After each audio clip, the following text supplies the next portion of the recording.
Hello, friends, and welcome to another episode of Dark Side of the Word. We weed out the good, the bad, the creepy, so you don't have to. Join us as we discuss our latest book club reads and content recommendations. All topics are dissected and debated from a creative's perspective.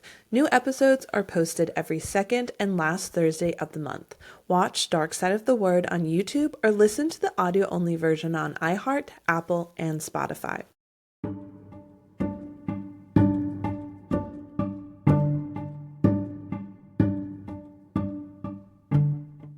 Hello, everybody, and welcome to another episode of Dark Side of the Word. My name is CJ, and I'm here with my lovely co-host, Kait. And Hello. We are here, finally, with our very special guest today, award-winning author, Cynthia Pelayo. Hello, Cynthia. Welcome, and thank you so much for being here. Oh, thank you for having me on. This is great. Yes. Listeners, we have had a time trying to get this interview to happen. We had scheduled it way in advance, months ago, and then it got canceled. And then it got canceled again.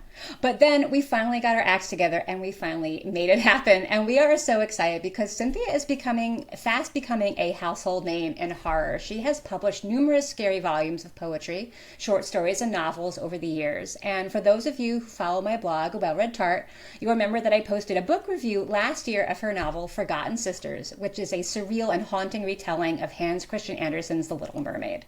So, Cynthia, I was super excited to learn that you had another fairy tale retelling coming out this year. Congratulations on the publication of your newest novel, Vanishing Daughters, which published last month, correct? Yeah, in March 11th.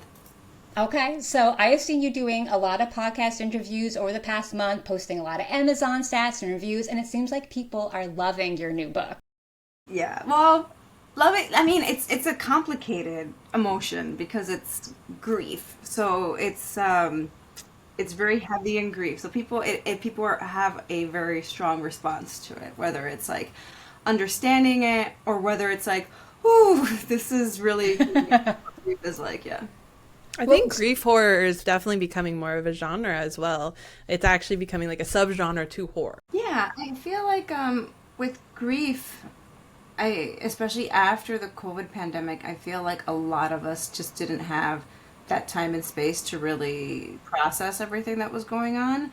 And, the Victorians or people from like much, much long ago, just death was a part of everyday life because there was a lack of just medicine and healthcare services. And so I think we're used to always just pushing, working. And so grief horror, I feel like it's becoming popular because it gives us a space to be like, yeah, this is real what you're feeling. Yeah, definitely. The Victorians made grief and mourning an art form pretty much with the way they just embraced it and worked through it. And they took like their whole year to mourn whatever it was that was actually bothering them. So I think it's nice to have the grief horror come in because it definitely opens up a whole new area of horror that people can dive into. Yeah. So Vanishing Daughters is another surreal and creepy ghost story, this time based around the fairy tale of Sleeping Beauty. And as we said, it blends elements of grief and mourning, of true crime, and of Chicago history. And I have actually learned a lot about Chicago from reading your novels, a lot of stuff that I never knew before. And I love that historical aspect you put into every novel. I'm a little scared of Chicago. I'm not going to lie. It seems a little gritty, but I'm very fascinated by everything that you put into your novels about it. It's a very complicated city, and I think we appear in the media very often as like the boogeyman of the United States, but it is, it's just a major city with a lot of different people, a lot of different communities, and so there are going to be a host of issues, but then there's also, with socioeconomic conditions. But it is a world-class city that is beautiful and has an amazing history with architecture and innovation and art. So that's a wonderful aspect of Chicago that I feel like isn't discussed enough. I mean, I'm from New Jersey and we don't have a great reputation and we have nothing of significance to really save us. So at least Chicago has the art and it has the architecture and it has some really interesting history, where New Jersey is just like dark and gritty and the mafia in the Meadowlands is really happening. Or you go to Seattle and that is just going downhill quickly. I lived in Seattle for 7 years, so So reason we left. Where are you now? I'm in Florida.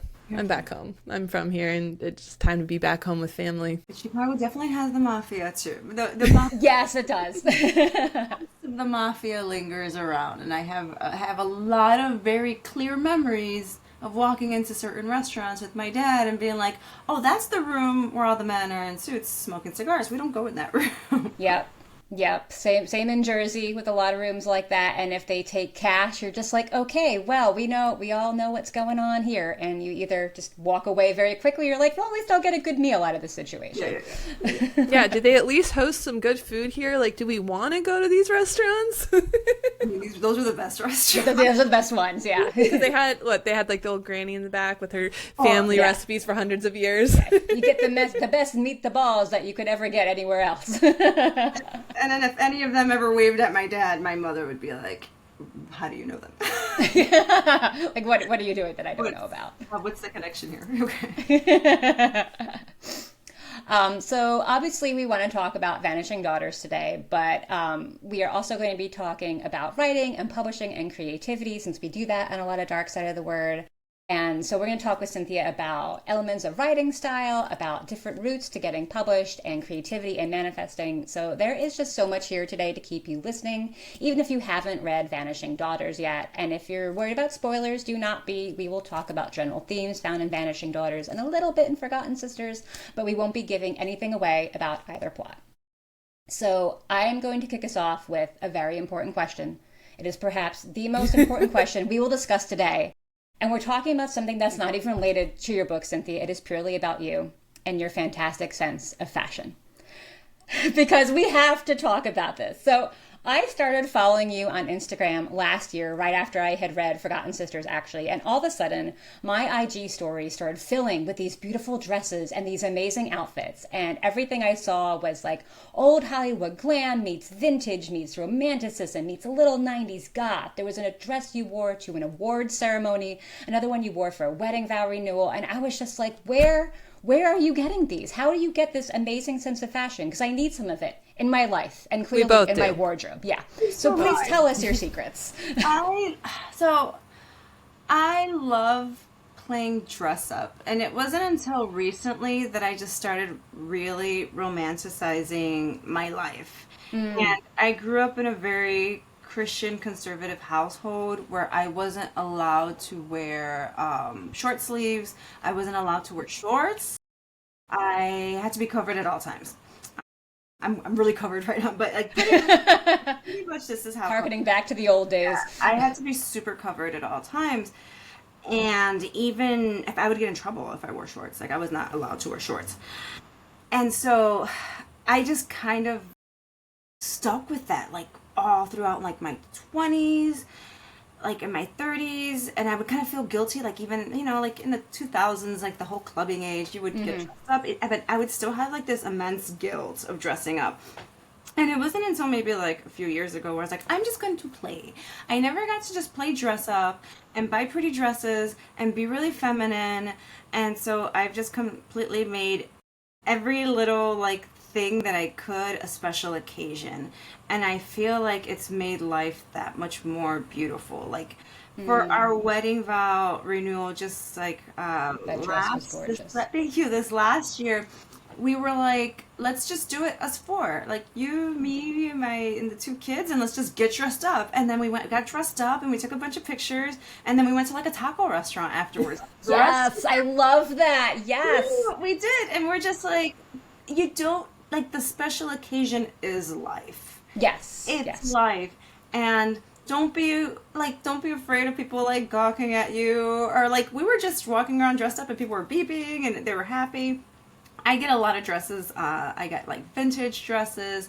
I buy a lot of used dresses. I buy a lot of like used gowns. Like because people buy these gorgeous dresses and wear them for like one event, and then I get them for like a fraction of the cost.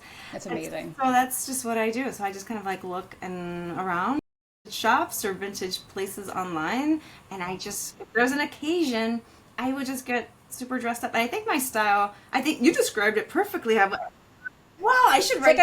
like I've been stalking your stories or something like that. And I was always like, I guess I didn't really have like a sense of style. I feel like I just felt like it was like, HR Yeah, style I for know like that feeling. so long.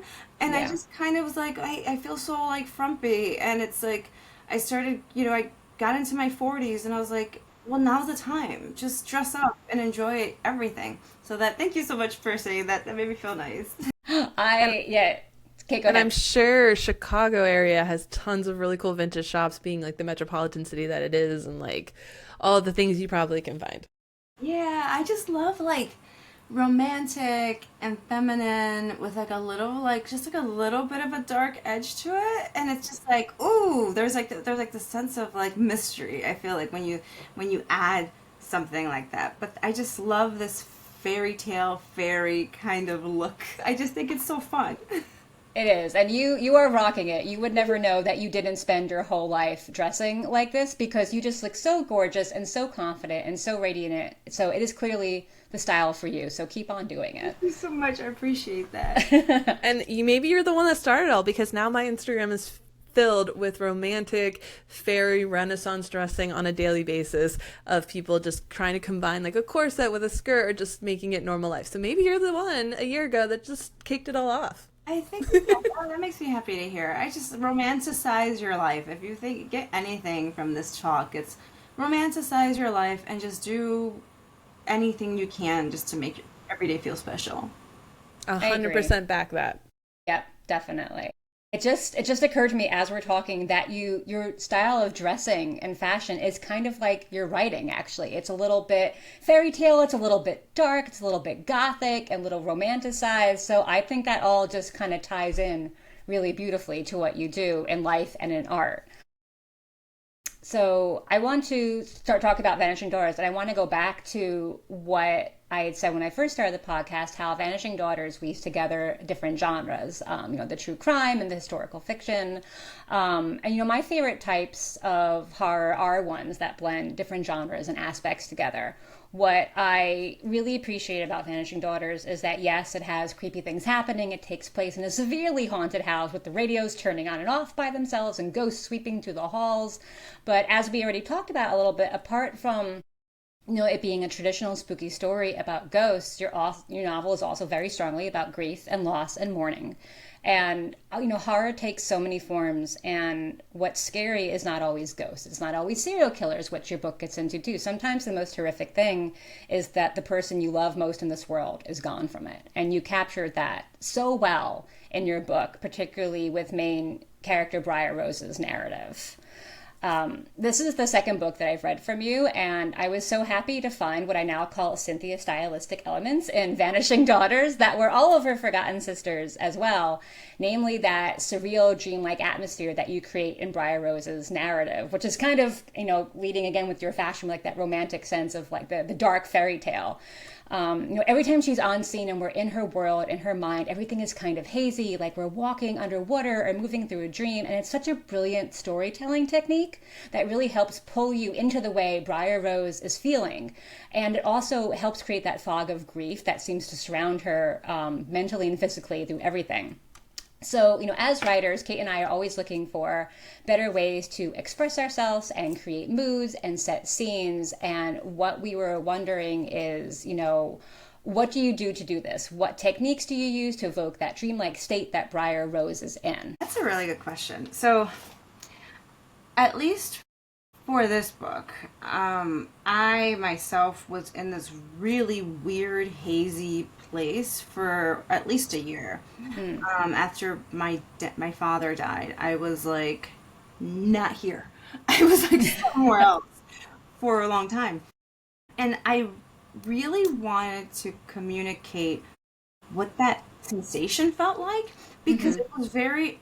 I have lost people. I've been to so many funerals, but there was something about losing someone that you're so close with and so connected to that I just felt like rocked, like physically and spiritually and emotionally. Like I felt so off center, and I needed to communicate that somehow. And so with writing this book, I knew it was going to be a challenge because I was like, this is going to be so hazy the way she kind of comes in and out of reality. But that's what grief is like. Yeah. You're just I've had a few people call it various things, but I think the closest thing that just hits it was like they called it the fog of grief. And Yeah. so that's what I wanted to show. Like when you're with her, everything felt dreamlike,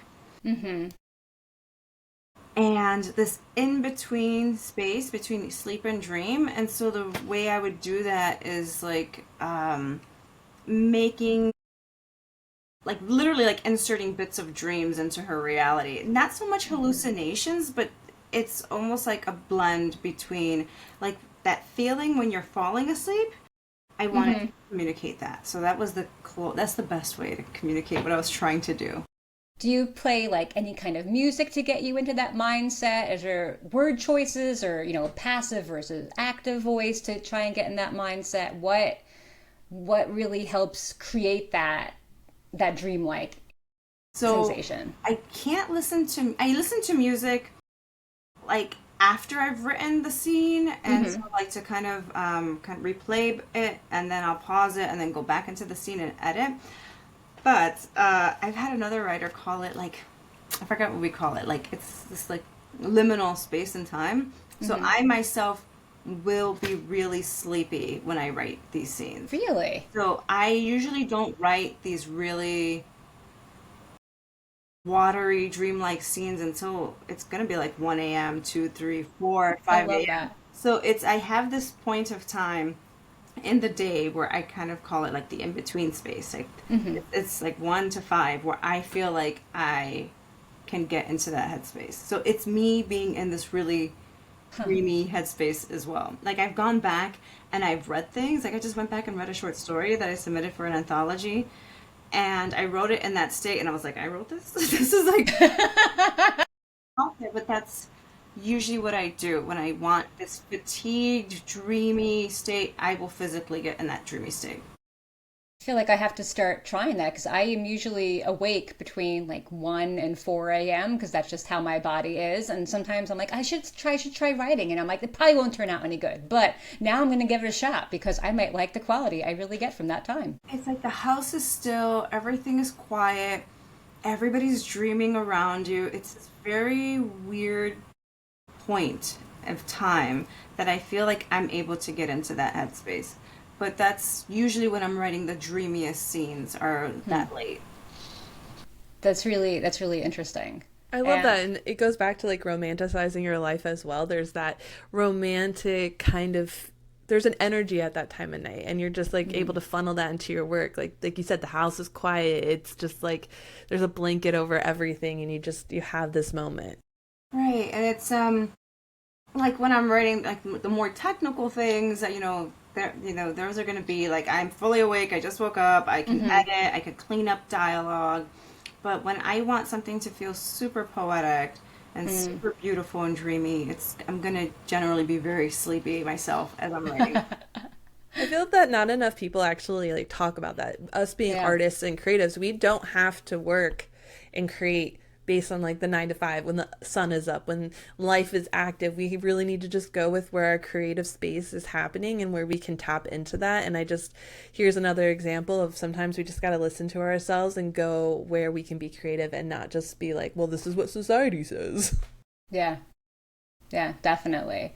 And in contrast, the serial killer narrative in Vanishing Daughters is so clear. It's so sharp. It's so focused. It's like a blast of Chicago winter weather hitting you in the face. It just snaps you out of that trance that Briar Rose narrative lulls you into. And it's such a great way to write dual perspective. And I don't know what this says about me, but I actually think the serial killer's narrative was my favorite part of the novel because it's just so eerie and so unsettling. Like you really got into the mind of a madman. And I'm very impressed with you and a little scared of you. And Kate and I both read a lot of dark books and we write a lot of dark fiction. And I feel like you got into the serial killer's head on a whole other level. So what did you do that? Because you seem like a very nice person without serial killer tendencies. So it seems like it would be an extreme reach for you to get into that headspace, especially when you're doing all this dreamy stuff with Briar Rose. So how did you do that? Was that during the really alert waking hours with like 10 cups of coffee? Yeah, I was like, I didn't like writing him at all. Really? I didn't like him in my head. I almost feel like writing him felt like absorbing this sickness, and Mm. I didn't like spending time with him. But I went back and I reread a number of serial killer narratives, like the iconic ones like Hannibal Lecter, Silence of the Lambs. I looked at Dexter, but Mm. none of them felt like the serial killer that I wanted to create. And writing friend of mine recommended I read Joyce Carol Oates' Zombie, Oh, and that is a fictionalized version of like the young Jeffrey Dahmer. And it is so disturbing and so upsetting because it's told from his perspective that I only got halfway through the book and I had to get the book out of my house. Like it was like this diseased thing and I had went and donated it. But after reading a little bit of that, like my serial killer developed and I was like, okay, and I had to write his parts. I wrote his parts as fast as possible huh. and I wrote them together and then I slotted them into the narrative and then I was like, I don't want to touch you anymore. Because That's so crazy because that's honestly one of my favorite parts. I think because it is so different from what I saw in Forgotten Sisters. It's just so stark and brutal and it's such a departure and it really stuck out to me. so in developing a serial killer, it's just such a different logical mindset. And I think that's why we're so fascinated with serial killers and with true crime because we're trying to understand them, but there is no understanding them because they operate on their own sense of like morality and ethics. And so that's why I was just like, he is so brutal. He doesn't care. Like people are just things and he has like this mission to create Sleeping Beauties based off what? Based off of who Yeah. knows? And so he was a very, yeah, those are very different sounding chapters. I've had people be like, I DNF'd with him. I was like, good.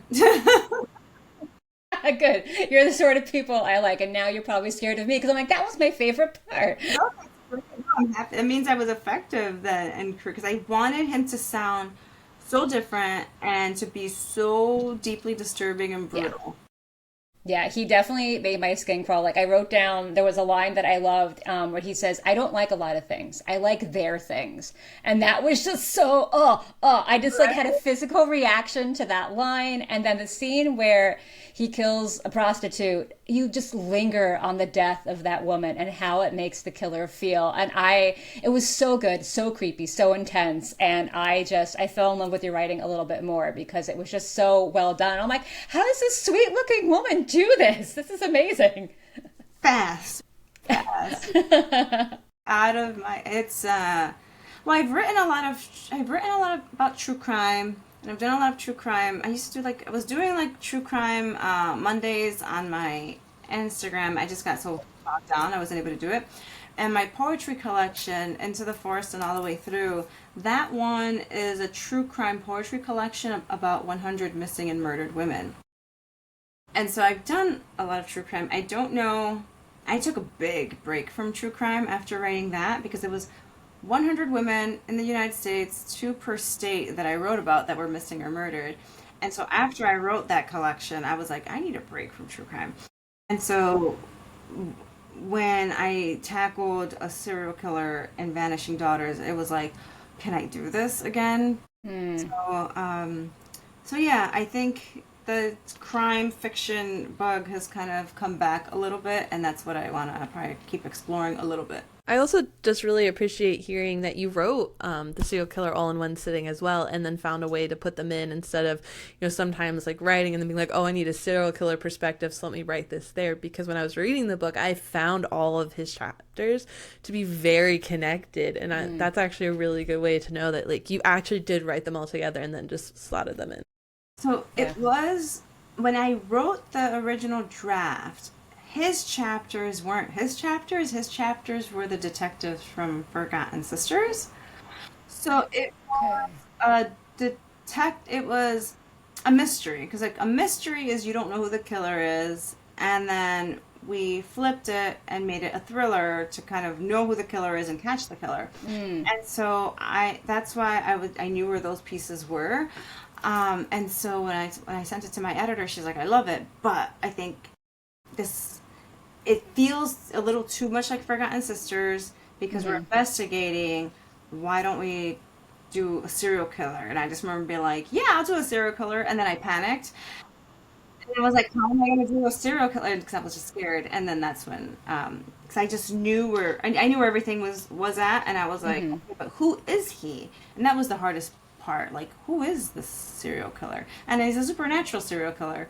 Yeah. I just like things. My writing is fantastical.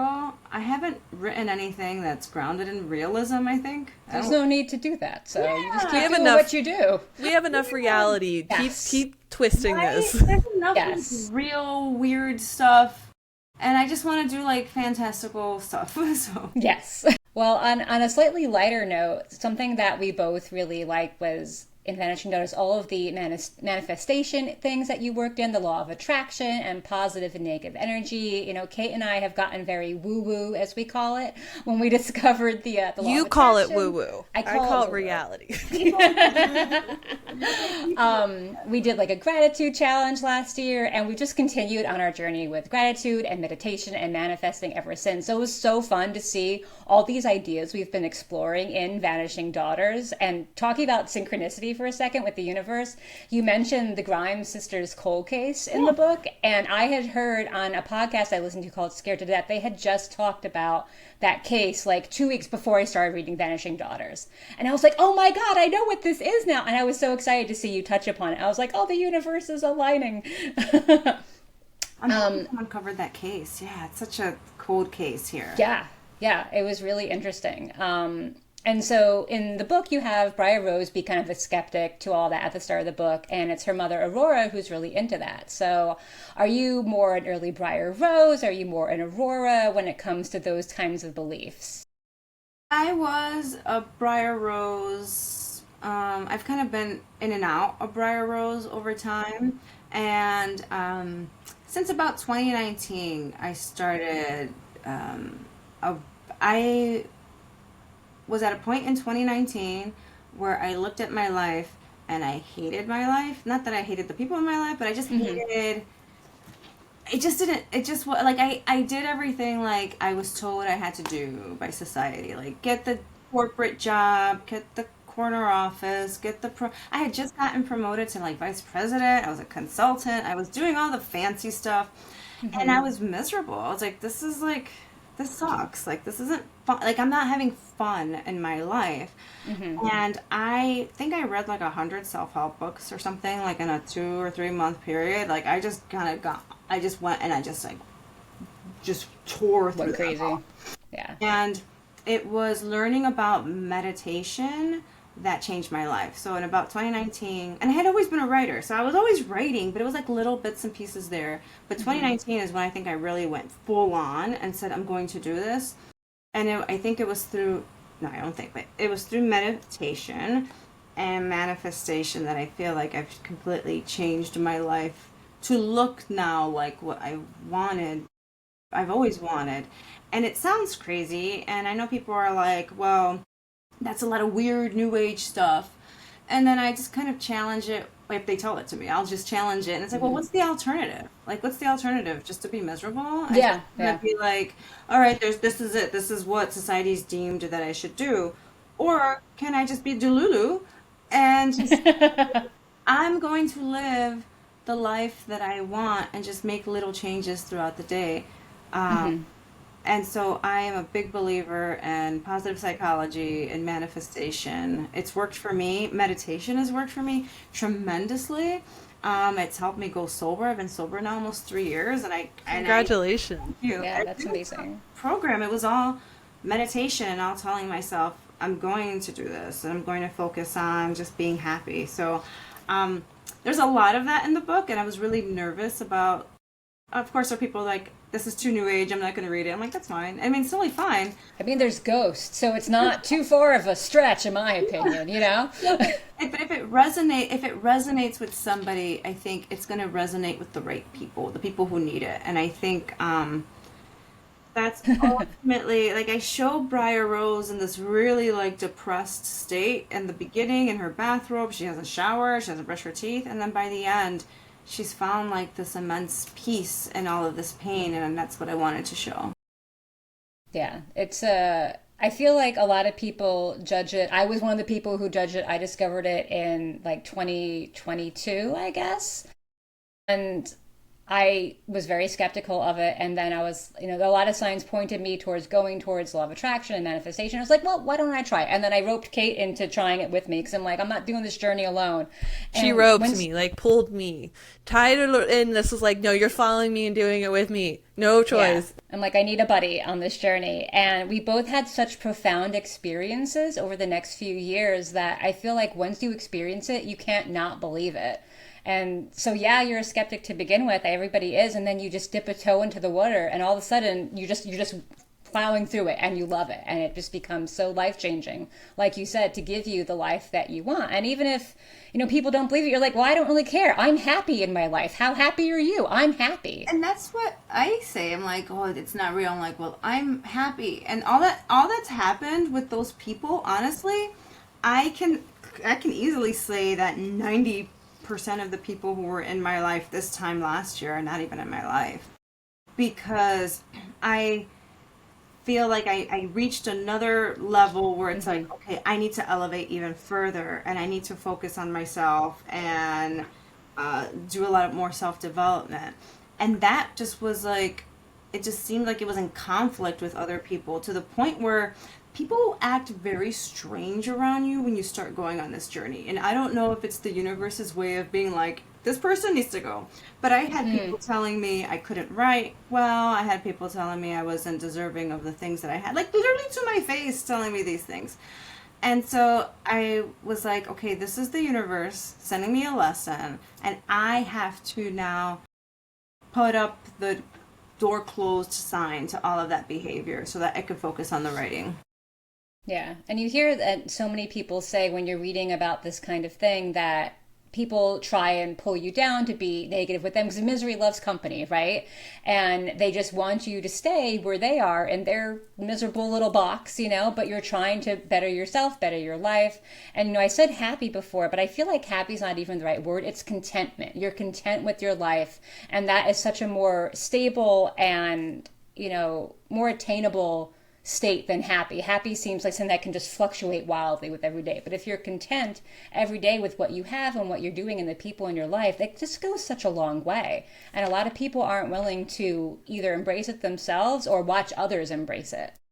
Yeah, and I think I also learned through it is that you can't push this on anybody that's not open to it. Can't and I think I was guilty of that. No, I was guilty of that. I was guilty of being like, you shouldn't do this. You should do this. And it's just like, well, that's not my job. My job is not to tell people to do this. My job is to work on myself and hoping that they see me change, I can be an example for them to change.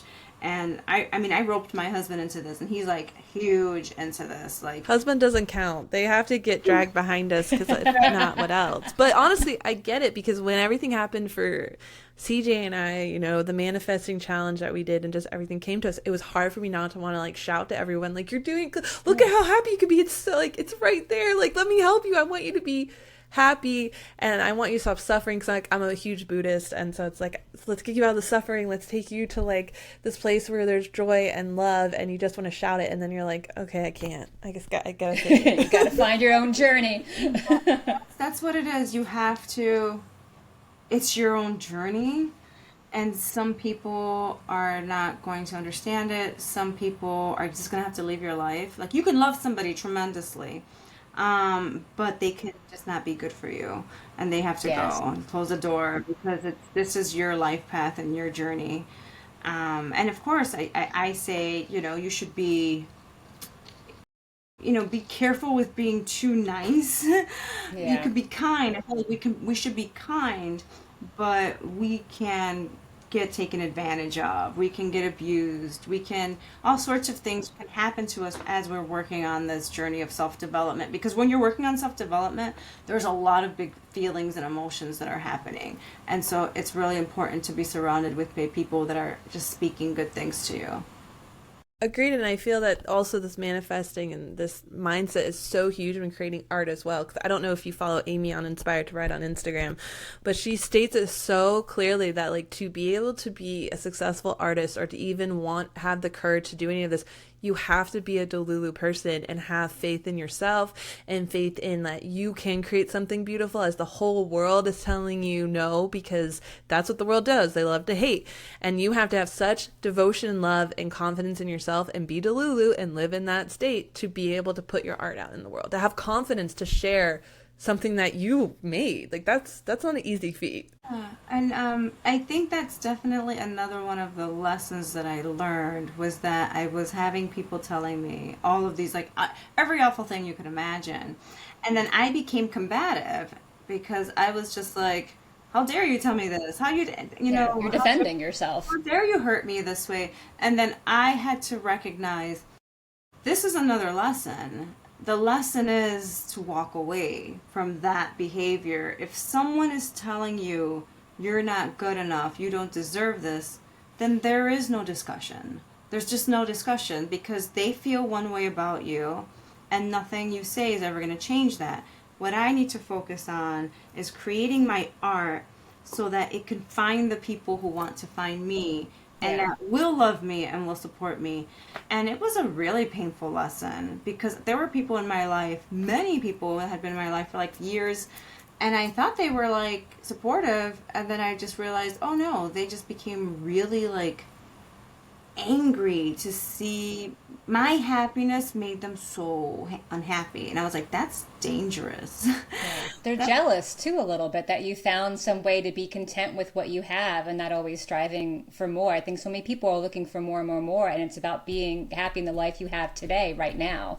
People think that things are what will make them happy, and it sounds so silly to say, but it's really all about what's within yourself. And I really truly believe that what's meant for you is going to find you, but that you have to be at the vibration of the thing. You can't expect to finish a book if you're not operating at the vibration of a person who finishes a book. You have to be you have to become. We're going woo woo. Do it. We You all need to hear it. you have to be the person that gets those things in order to get those things. You can't go You're get here. Yeah. that's not how it works. You have to be operating already and be so confident in yourself and just know that's coming because I'm the kind of person that gets that. It's a really delulu way of saying it, but it's essentially the simplest way of saying it. You have to be at the vibration of the thing that you want, and the thing will meet you. Screw our listeners. I needed to hear that. I know, seriously, I need to hear that too. I am struggling on working on my next novel, and I'm hitting a wall, and it's becoming hard, but I needed to hear that. I need to vibrate on the level of someone who finishes a fucking novel. Struggling with finishing a novel or just struggling with finishing things, you can always just tell yourself, I've struggled too with finishing things, but you can always just tell yourself, it's because I care. I care about the thing, that's why I'm struggling, but let me just write the thing no matter how ugly it is because you can't edit the thing you don't have. Yes, that is an excellent point. It has to exist first. Except then you get to the editing part. Now you have the thing. Yeah, it's like you can't. Yeah. But taking all this information now, like, what you just said, I think that's a great segue into then how did you manage your mental health while trying to query and send your book to submission and just all that with the mindset that you just talked about? Well, that was like when I was queer. Well, I started querying like agents, gosh, like in 2010 or something, 2010, 2012. I didn't get my current agent. I had an agent that didn't really work out because they focused on romance, and I don't write romance. Yeah. My Wildly different. No. my agent and I found each other, I think maybe it was like 2020, 2021, and then I feel like he's definitely helped propel my career since then. But when I was doing the querying, I had to get to a point where I just had to tell myself rejection is literally just part of the process and you can't take it personally. If you take things personally, you've already lost. It's a business, and I think a lot of people forget that it is ultimately a business, and we forget that aspect. All you can control is the writing and the creating. I don't think I got into that headspace until I started manifestation and meditation, and I just had to tell myself the people that are meant for me are going to find me. And what sucks about it is with querying and with all of that is sometimes you really want that publisher, or you really want that agent, or you really want that group of cool kid writers to accept you, and maybe they never will. Maybe you'll never get that agent, maybe you'll never get that publisher, maybe you'll never get the approval of those people, but the people that are meant for you are going to find you. And so I think being relinquishing that you have to get a certain approval from certain people, you have to relinquish that. And then just keep telling yourself, what's meant for me will find me. It's crazy. But I never would have thought, like, and when I was submitting Forgotten Sisters and Vanishing Daughters, I never even thought of Thomas and Mercer. Like, I was always like, Penguin Random House, Simon Schuster. Yeah. Like those were, like, my brain was, like, stuck on those people. Yeah. And then Thomas and Mercer, within, like, 2 weeks, they were like, we want these books. And I was like, they were, and I had literally shifted my manifestation. Literally that 2 weeks before, I literally just started saying, whoever is the best publisher for me. Whoever is the best publisher for me and for my books. And within 2 weeks, I got it. And I was like, this works. Look how it worked out. Like perfectly. That's what they always say. It'll align in a way that you never thought possible, and it'll be better than you even expected. I was just going to say that we live by CJ and I live by the saying of, like, it could be better than we ever imagined. We just don't know what it is yet. It is actually better than I imagined, because working with this editor, she's been able to adjust my work or help me with my edits in a way that I never would have thought, that I feel like has made my work a little bit smarter and more challenging. Because I don't write traditional narratives. I write kind of complicated narratives, and I'm happy that she's just like, no, I love your word stuff. And I was like, yes, I love my word stuff. Yeah, I think one of the main reasons I want to be traditionally published is that I want an amazing developmental editor. I want someone like that to work with me on my stories. Like, I'm a good writer, but I know I can be even better with the right kind of editor. And not that you can't get that in non-traditional publishing, but I just feel like the opportunities to have somebody who really gets your story and is nuanced and is an amazing editor increase as you go further into the traditional arena. Well, that you got your manifestation right there. I am working with an amazing developmental editor that gets my story to where it needs to be. Yeah. Let's just pin that up by your computer. And just look at it every day. Yeah, I am huge into affirmations. And I also do EFT tapping. If you don't know what that is, Yes, I do. Google Yeah, it. we Find big fans. resources, because essentially the way I simplify EFT tapping, it's like you're pushing the affirmation into your brain subconsciously, like your bypass, and that's the tapping sequence. And so I do EFT tapping all day long, because I have a lot of trauma from many things that I experienced in my life. And so EFT tapping has sort of helped me with that, and it's also helped me with manifestation and positive psychology.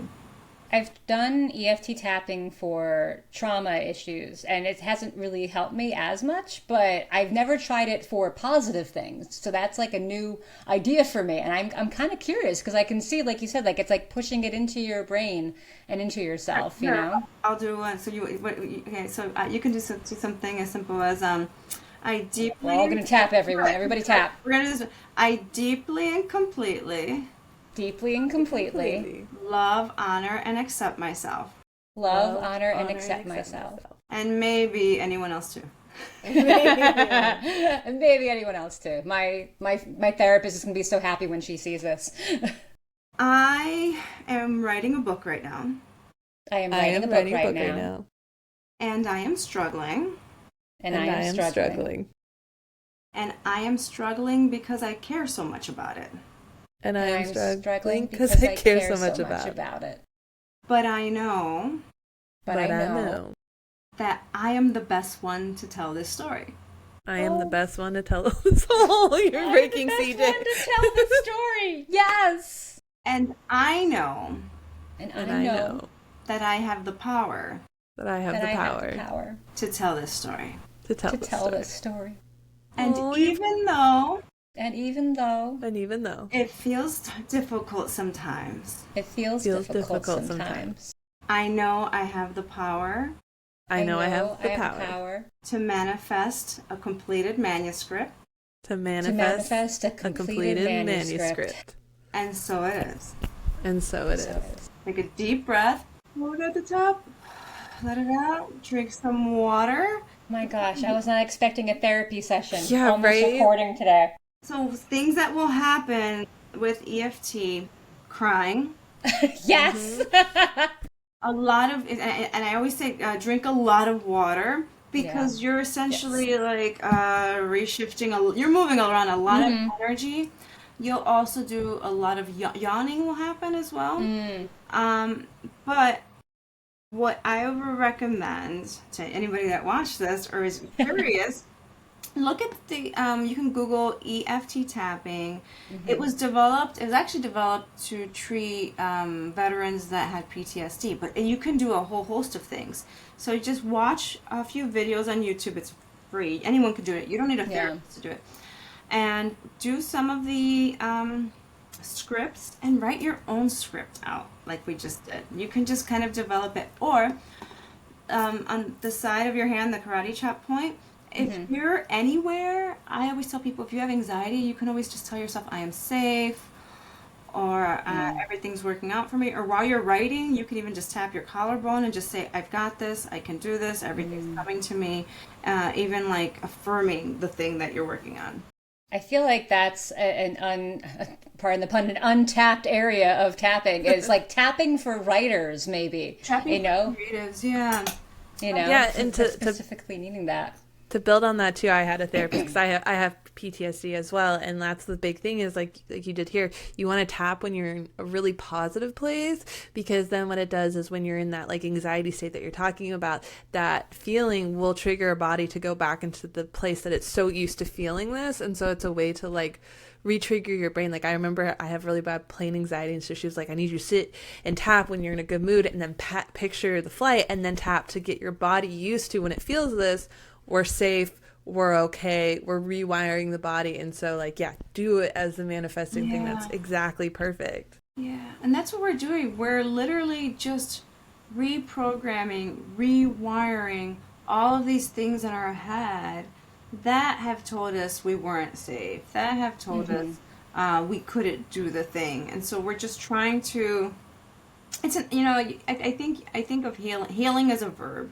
We're always trying to heal from the things that we've encountered. And so these are just great tools to use. Journaling also helps too. Yeah. With writing a manuscript. If the artist page or the artist way is a little controversial for a number of reasons. And I've done the artist, like I started and stopped doing the artist way a bunch of times. I finally got through the whole program. And then I tried to do the program again, but it was exacerbating my trauma because part of the artist way is you wake up in the morning and you write 3 pages of stream of consciousness. And I was like stuck in this rumination of this traumatic event that happened, and I had to stop doing it. And then I got better. So so the artist way could really vary. So if you have traumatic things, talk to your doctor about the artist way, because there could be something that maybe rewriting about the thing could not be working out. But generally, the point of the artist way is you wake up in the morning and you write 3 pages of stream of consciousness. The hope is that you kind of dump anything that's been lingering in your brain out, so that when you sit down to write, you're a little clear. But again, it varies.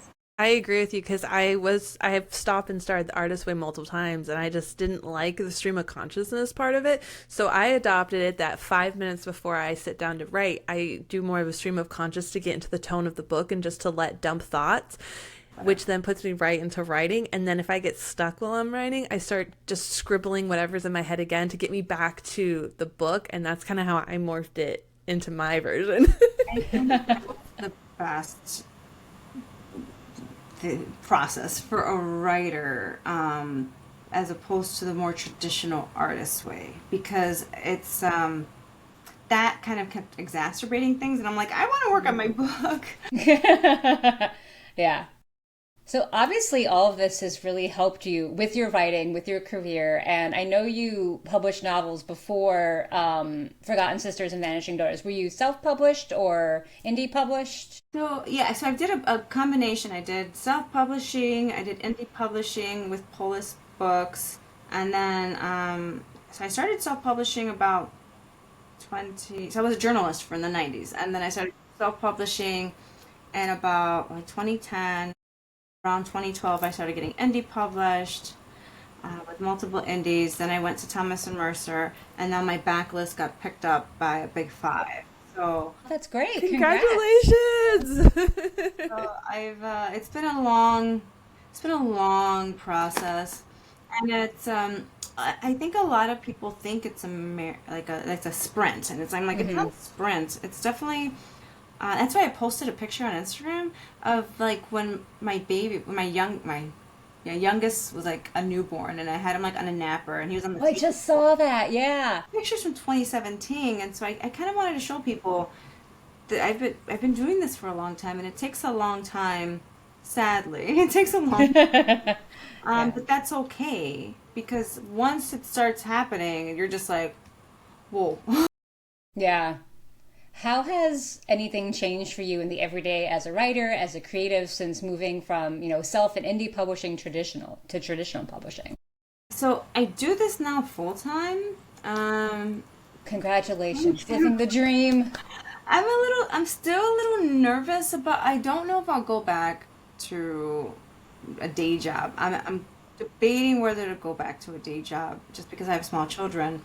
But as of right now, I have enough that I couldn't work a day job right this second if I wanted to, because of the amount of deadlines I have.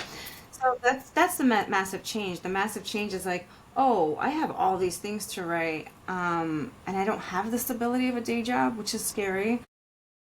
Will I go back to a day job? I might, because I do miss that part of my identity, which is funny because I was just so miss. You were so eager to get away from it, and now you're like, oh, I kind of miss it. Now I'm kind of like, I think I'm ready to start exploring that again, and so we'll see. Interesting. So having all this extra time to do all these writing projects, that you're ready to give up a little bit of that to go back to the day job? Yeah, I feel like I could, with the processes that I have in place of writing and how I structure my writing now way better, I feel like I'm much more efficient, so that if I went back, I don't know. Goodness knows what the economy is like. So I feel like I could kind of maintain a good clip of writing projects, but it's we'll see. Maybe we'll see. With I have, like I said, I have four more books being released this year. I have about 3 or 4 from the backlist, or they yeah, it's a combination. Okay. I have 2 versions of Loteria coming out. I have Children of Chicago, Shoemaker's Magician coming out, and then next year I'll probably have, I think, 4 books next year too. So it's a lot. I saw that you're contributing to, I don't remember the name of it, but it's like a Why I Love Horror anthology, I think. So you're like 5. And then there's a Stand anthology. So I have a short story in the Stand, Stephen King's only authorized anthology. And so I got to write a short story in the Stand universe. So That's exciting. I have a lot of cool things coming up Yeah. that are keeping me. I'm pretty much busy for the next year. But And are you're you thinking about your next fairy tale retelling? Yes. Yes, I'm working on that super aggressively right now. Um, Are you able to tell us the fairy tale? That one's Peter Pan. So that one's been announced as I Peter love Pan. Peter Pan. Right. So that one, it's that one. It's more of a traditional novel. It's a historic novel. Hmm. I'm freaking out about it because it's the first time I don't write something in Chicago, and so I'm just like, Oh. and it's historic, so it's 1914. So I have that novel and two other fairy tales that are, Oh, that's exciting. Yeah. yeah. Very And someone exciting. had said, I don't read reviews, but someone told me there was a review of one of my books. They were like, "This was great," until the fairy tales came up, and I was like, "Don't they know I write fairy tales?" Yeah, I mean, it's on the back of the book, He so. collects Sleeping Beauties. I mean, it's right there. I was like, I only write fairy tales. So, is there another fairy tale that you would love to tackle, but you're not sure how to do it? Or maybe you know how to do it, but you're not sure how it will be received because it's not a popular fairy tale? So I'm actually, I'm not going to say it, but I'm tackling two of my favorites next, Okay. or they're in development. One fun one that I haven't really seen. I'm sure someone's adapted it, but like Rumpelstiltskin would be kind of fun because I thought Yeah. he's funny. So I would like to see that. Um, there was a lot of Baba Yaga. Like Baba Yaga was like Yes, that was big. big for a while, and I was like, it's funny how they kind of come and go. Of course, there's always Little Red Riding Hood. I would really love to see something different done with Baba Yeah. Yaga or Little Red Riding Hood. It's kind of where I don't know if I would. I don't think I would ever tackle those just because they were done so much. But I would love for somebody else to do it differently, so I can. I love that in both Vanishing Daughters and Forgotten Sisters, you tackle the darker versions of the fairy tales, the true versions of the fairy tales, not just the Disney versions that we all know and I loved as a little kid, but they are inherently dark to begin with, and you really just lean into that and just spin a story off that darkness, which I think is a great thing to do. I think they're all fairy tales are more, and as many fairy tales are in a sense cultural and warnings, like societal warnings that are still very applicable. Like women, be careful walking to your cars. Everybody, be careful of everybody around you. Yeah. I am drawn to the original version of the fairy tales than the Disneyfication of the fairy tale. And I love Disney. I'm a Disney adult, so Yeah. but yeah, I'm more drawn to the original ones. Each one has their time and place. So it's definitely interesting. I think that is most of the things that we wanted to touch base with you about. This went way beyond anything I ever thought I could ever imagine. I am so happy we were able to have you on. I know, I'm so happy we got it to work out. Talked about like all things like positive psychology and manifestation because it's an important aspect of my life. And so I always get excited when someone's like, I'm into it. I'm like, yeah, I guess I can about You're it. definitely into it. Yeah, I'm so into it. Like, I'm gonna do my affirmations when we get off here. All the Yeah. positive energy from this. Yes, definitely. I was reading the book and I saw like the first thing about it. I'm like, oh my gosh, she has this in here. This is so great. And I was like, Kate's going to be so excited when she sees this in the book too. And I'm like, we have to talk about this in the podcast because I love that you worked it into a horror book of all Yeah. things too. Yeah, I did You it. can put anything Yeah. in horror. I'm sorry, but Yeah. now where can everyone find you, follow you, get your book or anything? You can find me on my website, cynthiapelayo.com. Goodness knows what's happening with social media. It shifts every day. So I finally updated my website. And for now, I am on Instagram, Cynthia Pelayo Author, and Blue Sky and Substack. But we'll see. But easiest place is my website. Anything you want to plug while you're on here? Oh, so my short story collection, Lotteria, will be out as a special Barnes& and Noble exclusive in June, and then the trade paperback will be out in September, and Children of Chicago and The Shoemaker's Magician will both be out in October. That's a good time for all those, like, Yeah. fun, darker stories.